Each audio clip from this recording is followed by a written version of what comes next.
Okay, ladies and gentlemen, so why aren't Ripple's partners using XRP globally at the moment to settle transactions?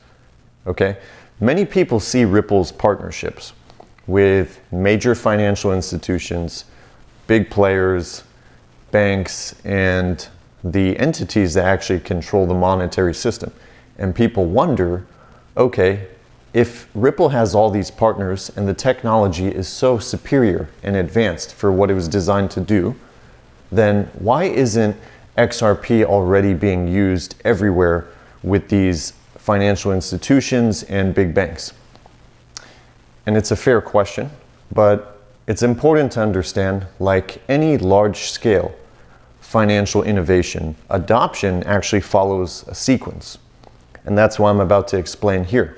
So first of all, Ripple's approach actually has been very strategic and deliberate and very disciplined if you pay attention to not what they're saying, but their moves.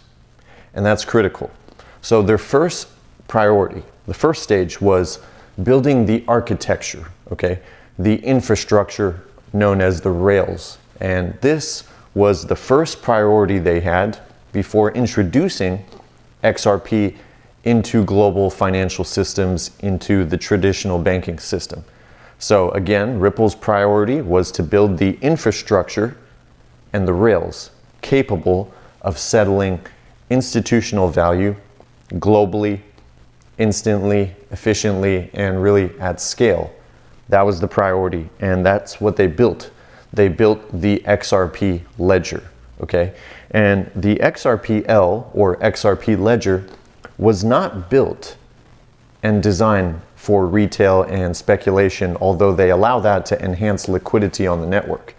It was actually designed specifically as a superior solution engineered to handle the movement of trillions of dollars in value globally, securely, okay, cost effectively, okay, at scale. It has to be able to scale up more value, and it has to be fast, so speed, and efficient, okay? It has to align with the green agenda. Let's be real here. Now, remember, you can't invite global institutions and central banks to transact on something that hasn't already proven to operate flawlessly, okay? You have to understand that. So that's where Ripple began. They start with building the infrastructure, the rails, the architecture, okay, which is where the value lies in the protocol. And then, of course, they launched the XRPL in 2012.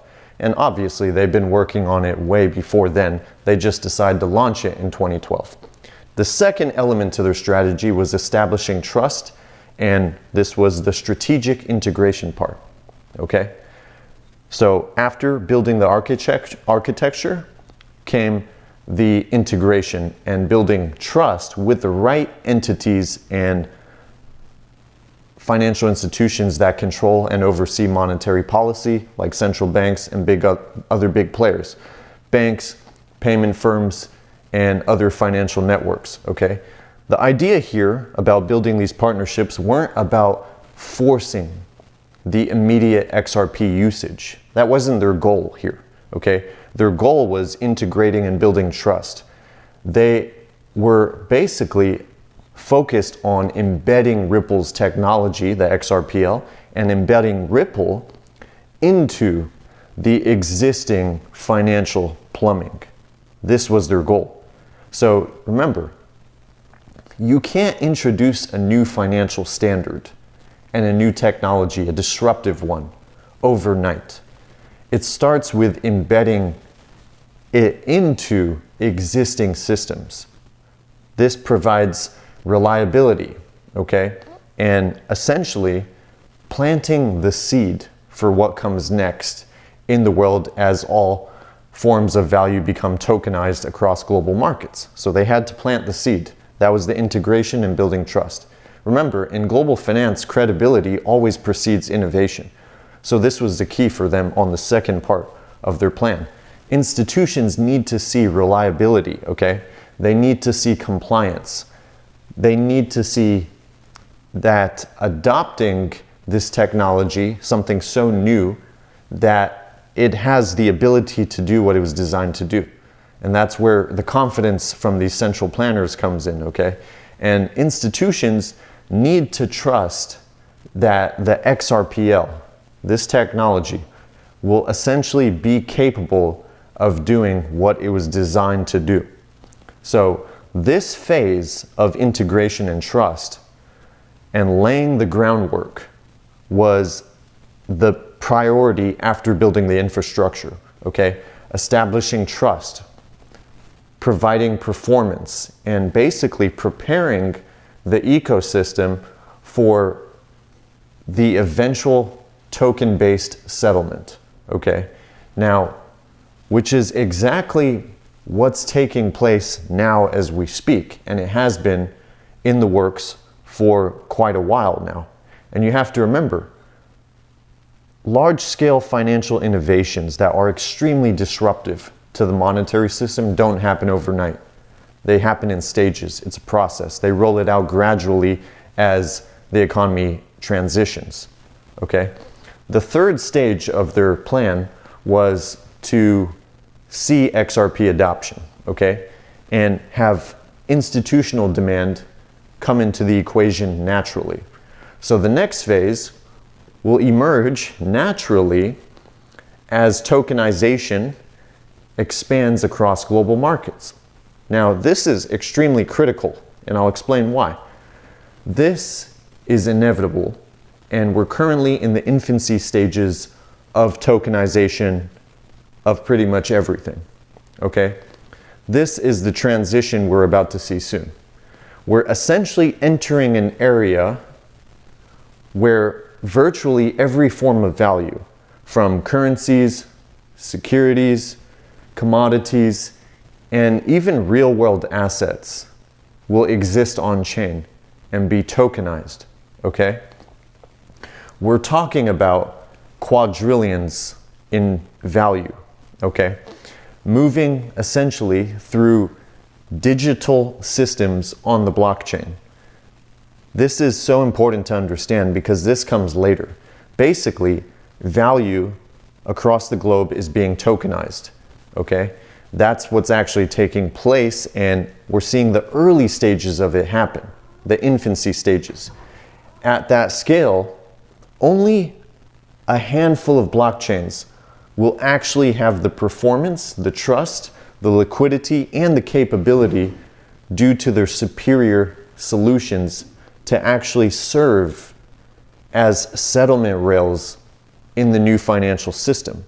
So by default, when all value becomes tokenized and we go digital, full digital economy, there will only be a handful of solutions and rails that can handle all that value and have all the criteria the big players are looking for.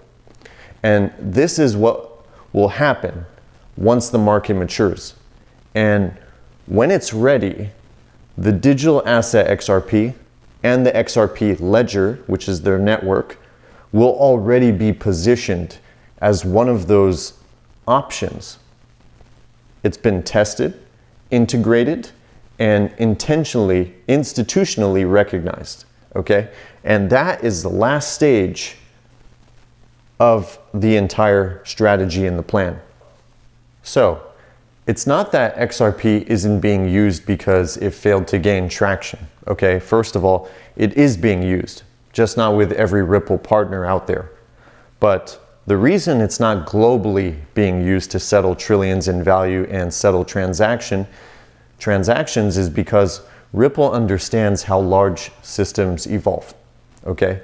And that's in stages. It takes time for that to happen, okay? First, you build the architecture, the rails here, the infrastructure needed to settle trillions in value. Then the second stage is they build the trust, okay?